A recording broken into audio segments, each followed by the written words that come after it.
Nah, kadang-kadang ahli feng shui juga menanyakan kepada seorang pemakai feng shui, tempat ini Anda kerasan tidak?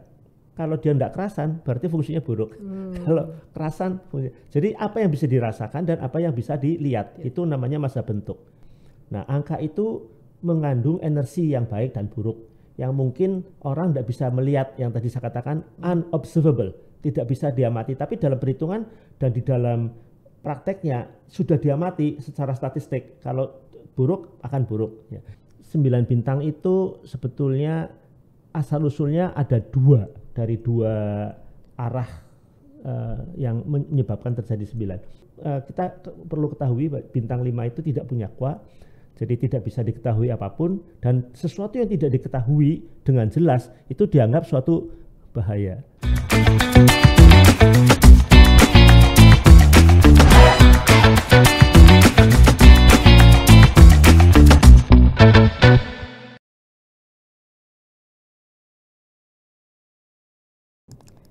Baik, selamat datang kembali, selamat bertemu lagi dengan Tribun Jatim Network. Saya Indah Imawati dari Tribun Jatim Network. Kita kembali berbicara tentang Feng Shui. Seperti apa itu? Saya sendiri tidak begitu paham. Itu sebabnya saya mendatangkan ahlinya ke ruangan ini.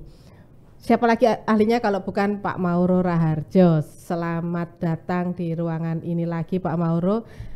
Pertemuan yang lalu kita sudah berbicara tentang apa itu Feng Shui, kemudian ada pergerakan yang luar biasa, ada perubahan yang luar biasa tahun depan yang harus disiapkan sejak tahun ini. Itu tentang flying star, tentang phasing. Nah, ini nanti biar disinggung-singgung lagi sedikit saja sebelum kita sudah mulai masuk lagi ke topik berikutnya. Begitu. Baik, terima kasih Pak Mauro. Selamat datang. Hari ini kita berbicara spesial tentang bintang. Oh, bintang, jangan dibayangkan bintangnya itu bintang kejora, bintang apa namanya yang biasa untuk ramal-ramal, bukan itu. Tapi bintang ini bintang yang digunakan dalam perhitungan Feng Shui. Ini Pak Mauro ahlinya. Jadi kita akan bersama-sama menggali informasi dari Pak Mauro tentang seperti apa bintang itu. Ada 9 bintang, mengapa kok 9? Kemudian bintang ini setiap tahun berubah, setiap tahun posisinya berubah. Mengapa bisa berubah? Kemudian bagaimana bisa berubah? Perubahannya seperti apa? Nah, ini semuanya akan dijelaskan oleh Pak Mauro. Silakan Pak Mauro. Terima kasih Mbak Endah. Halo para Tribuners, jumpa lagi dengan saya Feng Shui Mauro. Kita lanjutkan pembicaraan tentang Feng Shui, khususnya tentang Feng Shui periode 9. Tapi tentunya para Tribuners ini juga ingin tahu kenapa kok ada Feng Shui bintang terbang gitu. Apa ada Feng Shui lainnya? Nah, ini sebetulnya kan menjadi pertanyaan dari banyak orang, yaitu begini, para pemakai Feng Shui itu suka bertanya-tanya, kenapa kalau ahli fungsi ini bilang A, kok ahli fungsi itu bilang B, yang lalu bilang C, kok ada apa fungsi itu berbeda, kok ngomongnya beda-beda. Nah, sebetulnya memang pertanyaan itu betul. Karena apa? Karena fungsi ini adalah ilmu yang sudah panjang, dimulainya sudah ribuan tahun lalu dan berkembang terus, dan memang mengalami cabang-cabang gitu ya. Jadi semua ilmu kan begitu. Tadinya ilmu jadi satu, lalu terpecah. Ya, saya saja sebagai arsitek dulu, saya kuliah zaman saya dulu hanya ada kuliah namanya arsitektur. Kemudian lalu ada yang namanya jurusan interior, lalu ada jurusan planologi gitu. Jadi lalu bercabang-cabang. Jadi sama juga dengan ilmu fungsi juga begitu, bercabang-cabang. Yang aslinya dulu memang menggunakan yang disebut mazhab atau aliran bentuk.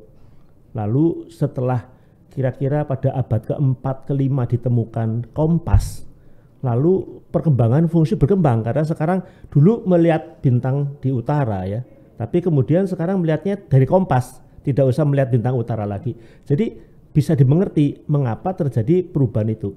Namun demikian, teknik-teknik lama yang digunakan zaman dulu itu tetap masih dipakai gitu. Jadi meskipun sudah ratusan tahun, ribuan tahun lalu sudah ada perkembangan yang baru, ada saja tetap bertahan dengan teknik-teknik lama. Itu salah satu yang menyebabkan kenapa para pemakai feng shui mengatakan kok berbeda satu sama lain. Lalu di mana letak daripada feng shui yang disebut bintang terbang ini? Nah, saya kira gitu. Jadi kita tarik dulu sedikit ke belakang. Nah, tadi saya katakan ada dua macam aliran atau mazhab feng shui. Yang satu namanya mazhab bentuk, yang satu lagi namanya mazhab kompas. Jadi ada dua. Nah, karena ditemukan waktu itu adalah itu tadi kompas. Nah, pada mazhab bentuk sederhana sekali, yaitu apa yang bisa dilihat oleh mata itu yang berpengaruh pada feng shui. Jadi dulu ilmu itu dikembangkan dari apa yang terlihat di depan kita, di belakang kita, samping kiri, samping kanan gitu. Dan menurut pendapat itu banyak sekali mengatakan bahwa kalau sebelah kiri disebut adalah Gunung Naga, di sebelah kanan adalah Gunung Macan, dan itu kita berdiri di depan, di dalam bangunan melihat ke luar. Jadi dari dalam lihat keluar, bukan luar lihat ke dalam. Jadi kalau sebelah kiri itu dekat jantung kita, yang sebelah kanan itu adalah tangan kanan kita. Nah, kemudian di belakang itu ada kura-kura. Yang namanya kura-kura itu tentu yang bisa untuk dipakai sandaran, yang stabil, tetap, dan bersandar. Kemudian di depannya ada namanya burung phoenix. Burung phoenix itu sebetulnya pemandangan yang indah. Jadi kalau kita melihat satu tempat, lokasi, lalu kita lihat, oh itu pemandangan bagus sekali. Nah, itu kan burung hong. Oh. Jadi kebanyakan rumah mencari yang pemandangannya indah, itu sudah dari dulu. Jadi sebetulnya kayaknya feng shui itu berkembang dari sesuatu yang sifatnya natural. Iya, natural sekali. Ada yang bagus begitu. Lalu ada aliran air, ada yang diam, ada sandaran. Tentu saja semua semua bangunan inginnya belakangnya gunung stabil gitu. Nah, sebab banyak sih kalau misalnya belakangnya itu sungai misalnya atau belakangnya laut, padahal orang paling melihat laut itu lebih baik di depan, bukan di belakangnya. Dan orang mengatakan bersandar ke air labil. Nah, kalau bersandar ke gunung stabil. Nah, jadi ini pengertian-pengertian sederhana dalam feng shui yang masih dipakai hingga kini. Karena sekarang tidak ada lagi alam yang seperti itu, lalu orang menggunakan gedung.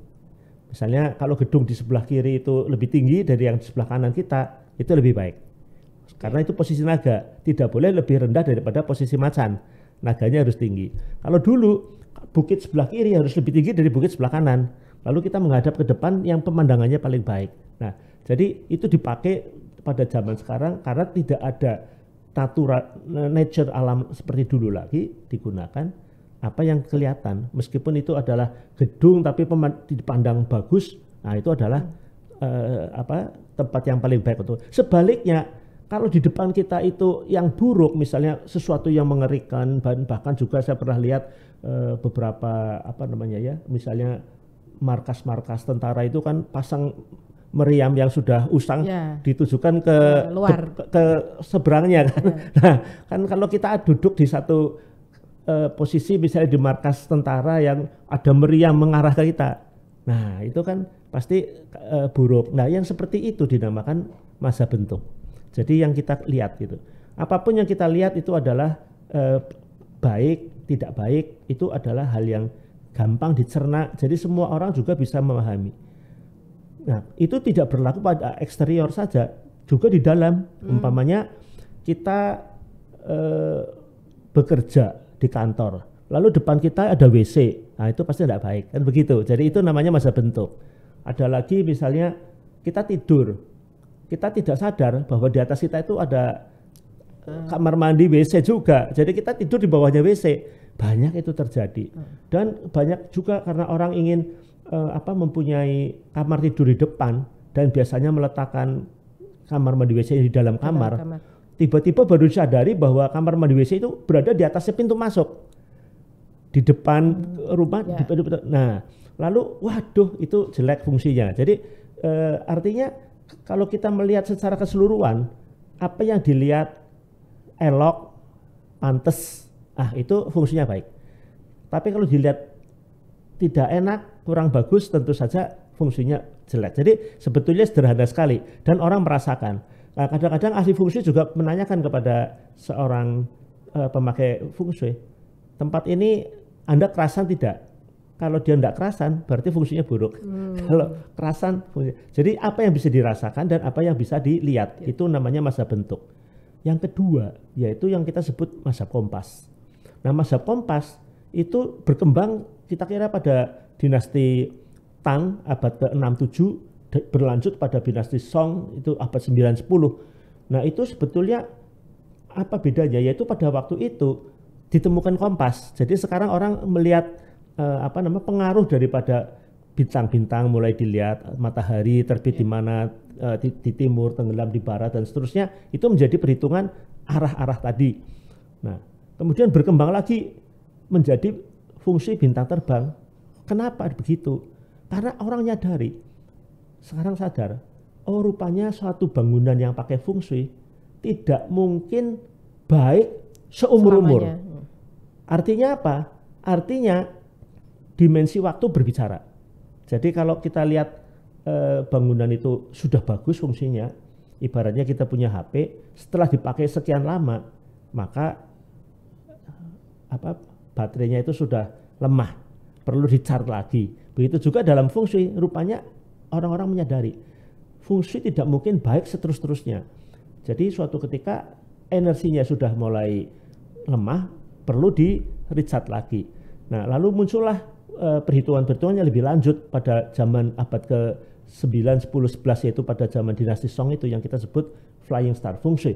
Artinya apa? Yaitu feng shui yang menggunakan arah-arah bintang tadi yang kita sebut bintang terbang, atau bintangnya bergerak atau berubah, berpindah-pindah dari satu sektor ke sektor lain, yang lalu dengan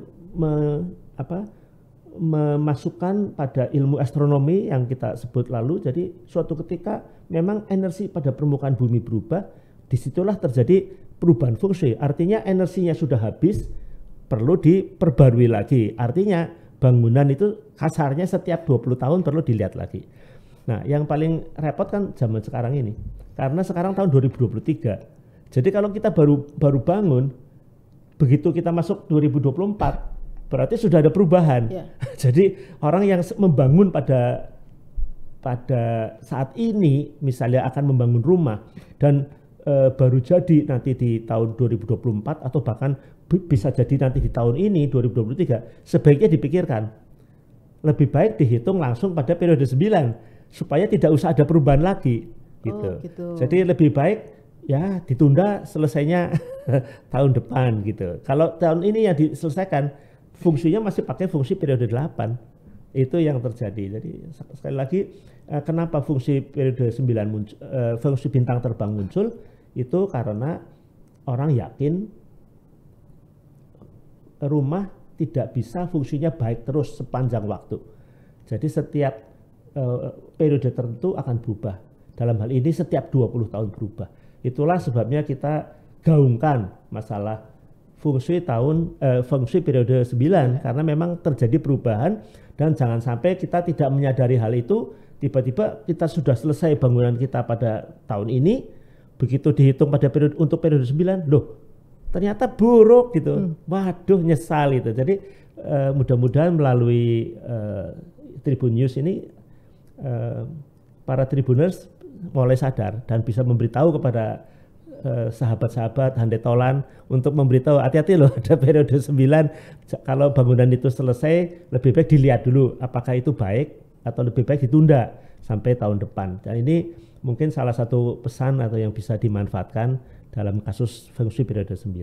Saya kira itu tadi mengapa kok ada macam-macam, kenapa menggunakan kompas, kenapa tidak. Nah, yang berbeda tadi yang tadi saya katakan, kalau kompas feng shui mazhab bentuk itu dilihat dengan mata, visual, dengan perasaan, dan orang ngerti, oh betul ini buruk. Tapi kalau kompas itu ibaratnya tidak unobservable, tidak bisa dilihat, kita tidak mengerti. Jadi perhitungannya itu perhitungan yang sifatnya agak teknis ya, kalau di dalam fungsi sangat teknis, saya bilang sangat teknis. Nah, yang sederhana perlu kita ketahui, tapi tekniknya secara itu memang harus dipelajari, butuh waktu lama untuk pelajarinya.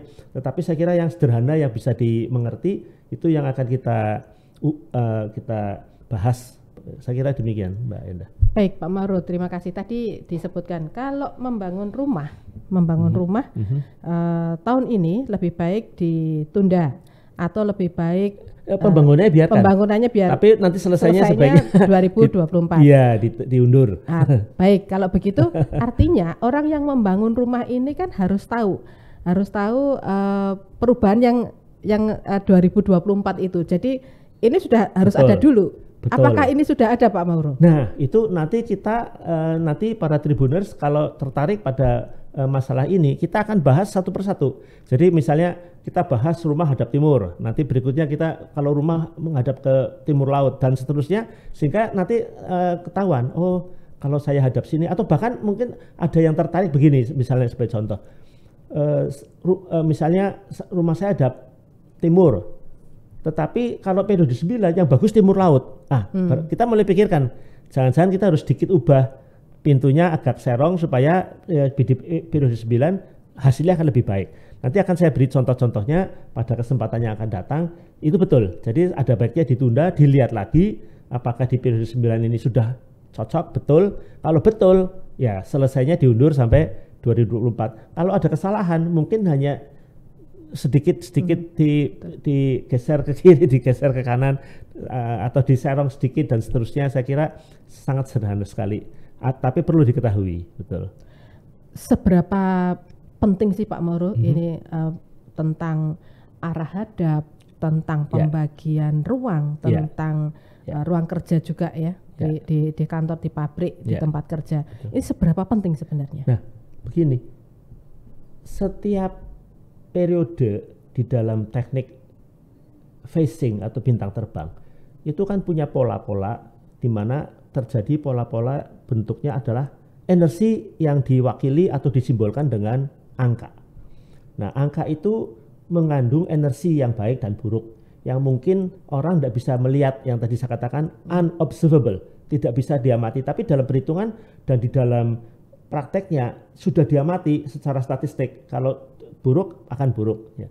Jadi misalnya aja kita tahu bintang yang paling buruk itu adalah bintang yang dilabel dengan bintang 5. Jadi bintang 5 itu adalah bintang yang paling buruk. Nah, itu kita harus perhatikan karena begitu terjadi perubahan pola bintang dari periode 8 ke periode 9, misalkan perubahan yang tadinya bintangnya baik, di periode 8 kita mendapat bintang 8, tapi ketika masuk periode 9 bintang itu berubah jadi bintang 5, padahal itu tempat tidur kita.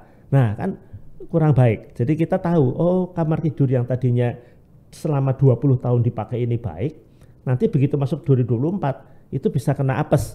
Seperti itu. Jadi pentingnya itu dari mana? Yaitu begini, setiap pola hitungannya tergantung pada arah hadap rumah, pintu masuk utamanya, atau kadang-kadang orang menyebutnya pintu feng shui itu sebagai mingtang, ya, the bright hall, atau biasanya pintu yang baik untuk feng shui itu begitu masuk terlihat sesuatu ruang yang cukup lega ya. Ya, jadi ini juga sedikit perlu diketahui oleh para tribuners bahwa kadang-kadang di zaman modern ini depan rumah itu bukan digunakan ruang yang lebar, begitu buka itu lihat foyer. Jadi mana ruangnya kecil. Nah, padahal itu sebetulnya penampung si pertama sebelum masuk di nah, jadi sebetulnya itu nanti kita akan bahas juga contoh-contoh tersebut. Nah, jadi saya kira dengan adanya arah hadap, maka polanya tertentu. Jadi misalnya rumah ini kalau kita masuk periode 9, kalau hadap utara mungkin perubahannya banyak. Tapi kalau kita serongkan, misalnya utara itu dibagi 3, utara sektor 1, utara sektor 2, utara sektor 3. Misalnya kita sekarang menghadap utara sektor 2. Kalau kita geser sedikit ke utara sektor 1, itu berarti menggeser sekitar 7-8 derajat. Jadi tidak besar, 7-8 derajat saja. Nah, kita dapatkan pola yang berbeda dan bisa saja pola itu menjadi baik. Jadi tidak usah diubah, rumah itu cukup menggeser arah hadap pintunya dari utara 2 ke utara 1. Nah, apa yang dimaksud dengan utara 1, 2, 3? Sedikit saya jelaskan begini. Setiap arah kompas itu kan 360 dibagi 8, ketemunya 45 derajat. Nah, setiap arah kompas terbagi 3 lagi. Jadi 15, 15, 15. 15 pertama disebut sektor 1, 15 yang di tengah itu sektor 2. 15 yang sebelah kanan itu adalah sektor 3. Jadi kalau kita pindahkan dari sektor 2 ke sektor 1 bisa sudah baik gitu. Jadi kadang-kadang nanti kita ketemu hal-hal seperti itu yang akan kita bahas di dalam penerapannya begitu, Mbak Enda. Baik. Nanti ditunggu. Ya, ini praktiknya ini baru minggu depan. Ini sekarang kita sudah harus memantapkan dulu konsepnya. Mengapa kok ada perubahan? Mengapa 9 bintang? Mengapa 5 itu kok apes? Nah, ini yang harus kita pahami dulu. Jadi ada logikanya sebenarnya, tetapi itu sangat seperti tadi Pak Mauro katakan, itu sangat teknis ya. Sangat teknis. Kita dapat matangannya saja. Nanti mentahannya itu biar Pak Mauro yang memikirkan. Ya, betul. Nah, ini pertanyaan berikutnya Pak Mauro. Tahun 2024 itu ada perubahan besar. Jadi flying star-nya berubah ya, selama setiap 20 tahun berubah. Nah, ini tahun depan saatnya berubah. Lagi-lagi saya ini ingin tahu kok bisa berubah. Mengapa kita harus memahami itu? Apa sih pentingnya? Silakan Pak. Ya, terima kasih. Untuk membahas hal ini, para Tribuners saya kira perlu ketahui kenapa kok ada 9 bintang gitu ya. Jadi kita bisa lihatkan kenapa ada 9 bintang, dan kita bisa lihat di dalam caption itu bahwa 9 bintang itu sebetulnya asal usulnya ada dari dua arah yang menyebabkan terjadi 9. Pertama yaitu zaman dulu itu Kaisar Fusi ya. Kaisar Fusi itu ada yang menganggap dia orang paling hebat dan paling pertama gitu ya, ada di dunia atau di bumi gitu. Kalau di kitab suci lainnya itu mungkin Nabi Adam begitu kira-kira. Nah, Fusi itu menemukan kura-kura di mana di atas punggung kura-kura itu ada titik-titik. Dan titik-titik itu memperlihatkan jumlahnya ada yang 1, ada yang 2, ada yang 3, dan seterusnya. Dan kalau dipetakan akan terlihat bahwa titik 5 itu ada di tengah, gitu ya. Titik 5 ada di tengah. Kemudian titik lainnya tersebar, gitu. Nah, kemudian itu disatukan lagi dengan arah kompas tadi setelah ditemukan 8 mata angin dengan di tengahnya ada 1. Lalu posisi itu diletakkan menjadi 9 sektor, 9 palaces. Dan selain itu di dalam feng shui yang juga ditemukan oleh Fusi itu adalah namanya trigram. Trigram itu ada 3 garis, yaitu garis putus dan garis lurus. Garis putus namanya garis yin, garis lurus namanya garis yang. Dan 3 garis itu adalah dikomposisikan menjadi dikombinasikan itu akan muncul 8 kombinasi. Misalnya garis lurus semua, kemudian garis putus-putus semua gitu ya. Nah, jadi kita lihat pengertian yang penting di dalam feng shui atau flying star itu setiap garis ada maknanya. Misalnya kalau garis itu putus itu adalah yin. Kalau sederhananya diterjemahkan itu adalah wanita. Kalau garis lurus itu adalah yang, itu adalah pria. Jadi kalau ada garis itu kita lihatnya yang paling bawah. Jadi lihatnya dari bawah ke atas. Jadi 3 garis, 1, 2, 3. Yang paling bawah, tengah, atas. Kalau yang paling bawah itu lurus, tengah lurus, atas lurus, berarti garisnya yang semua. Itu dinamakannya Qianhua. Dan itu simbol dari bintang 6. Itu ada teorinya sebetulnya jadi ada teorinya. Nah, bintang 6 itu. Nah, 6 itu berarti adalah ayah. Nah, nanti kalau kita lihat di dalam perhitungan flying star, kalau bintang 6 itu bertemu bintang apes, misalnya 6 ketemu 5, maka nantinya berarti ini ada kesusahan pada ayah, kepala keluarga gitu. Saya lihat sebetulnya sederhana kalau kita artikan, itu salah satu penerapan dan bukti-bukti yang bisa kita lihat kenapa terjadi ini, terjadi itu, sebetulnya kita lihat tadi. Jadi kembali ke tadi, ada bintang yang, ada bintang yin. Kalau kita hitung itu selalu dari bawah. Kalau wanita tadi sudah saya terangkan, pria juga sama. Kalau garis yang paling bawah itu adalah lurus, yang, kemudian lalu ada yin, kemudian yin itu berarti laki-laki. Paling tua karena yang bawahnya itu lurus. Kalau yang lurus itu ada di tengah, berarti garisnya yin, yang lalu yin, itu berarti pria umur setengah baya. Tapi kalau misalnya garisnya lurus yin, lalu yang, itu berarti laki-laki muda gitu ya. Laki-laki muda itu namanya kan angkanya 8 gitu. Kalau jadi setiap trigram itu punya nomor dan punya arti wanita muda, wanita setengah baya, atau wanita agak tua, senior, atau ibu. Kalau ibu berarti yin, lalu yin. Semuanya yin. Itu adalah namanya kun. Kun itu simbol dari ibu. Kalau tadi yang lurus itu namanya qian kwa. Qian kwa itu artinya ayah atau kepala keluarga. Begitu kita nanti akan masuk pada penerapan, akan kita lihat ini baik untuk siapa dan seterusnya, itu nanti akan kita bahas lanjut. Jadi lalu tadi kita katakan, jadi yang namanya kwa trigram itu ada yang 4 yang dan 4 yin. Sebab garis lurus semua itu bapak. Kalau garis lurusnya di paling bawah, tengah atau atas itu laki-laki semua, berarti 4.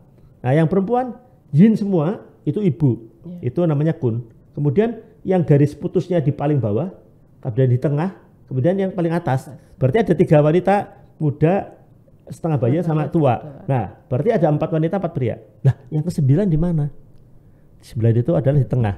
Dan itu menurut pola asal dari Flying Star itu adalah angka 5. Jadi angka 5 tidak punya kwa. Dan karena letaknya tidak ada arah, tidak di timur, tidak di selatan, tidak di utara, tidak di barat laut, tidak di tenggara, maka bintang 5 itulah dianggap apes karena tidak diketahui. Sesuatu hal yang buram gitu, tidak diketahui, itu kurang baik. Dan dia tidak punya kwa seperti angka-angka lainnya. Nah, ini ramenya di sini. Jadi prinsip dari Flying Star itu kita perlu ketahui bintang 5 itu tidak punya kwa. Jadi tidak bisa diketahui apapun, dan sesuatu yang tidak diketahui dengan jelas itu dianggap suatu bahaya. Gitu. Kalau boleh tahu 2024 bintang 5-nya ada di mana, Pak? Nah, cara menghitungnya kalau di cara menghitung itu 11 dikurangi jumlah angka tahun. Jadi misalnya sekarang tahun 2023. 2023 dijumlahkan dulu. 2 tambah 0 tambah 2 7. 11 dikurangi 7 itu 4. Maka tengahnya adalah 4.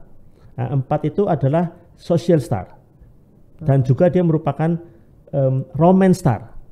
Dan juga merupakan academic star. Artinya apa? Artinya saya kira 4 itu lebih menggambarkan perdamaian.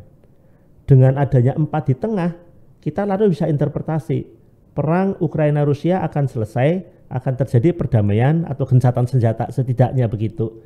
Ya, sudah capek perang terus 1 tahun lebih, pasti akan berhenti. Nah, itu yang terjadi, dan yang kalau kita bisa lihat pada gambarnya, nanti kita lihat pada caption, itu ternyata apabila 4 di tengah, maka bintang 8 ada di selatan. Bintang 8 ada di selatan. Nah, kalau bintang 8 ada di selatan, kita harus tahu bahwa pusat daripada bumi itu Asia. Dan Indonesia, Asia Tenggara terletak di selatan. Jadi akan mengalami peruntungan yang sangat baik, dan kita sudah lihat bahwa selama pandemi dan selama adanya krisis krisis ekonomi yang besar ini, tampak Indonesia masih tegar gitu. Semoga sampai akhir tahun tetap kita baik terus gitu. Nah, jadi terjemahannya bisa ke arah yang sangat luas, ke semesta, dunia, negara, dan bisa sampai pada rumah, bahkan pada suatu kamar. Jadi pola-pola itu tetap sama dipakainya. Tapi dalam perbincangan berikutnya kita bisa diberi bocoran dulu ya Pak Mauro, posisi-posisi itu. Dia ada di mana? Betul. Ya, karena itu jadi pijakan kita. Ya.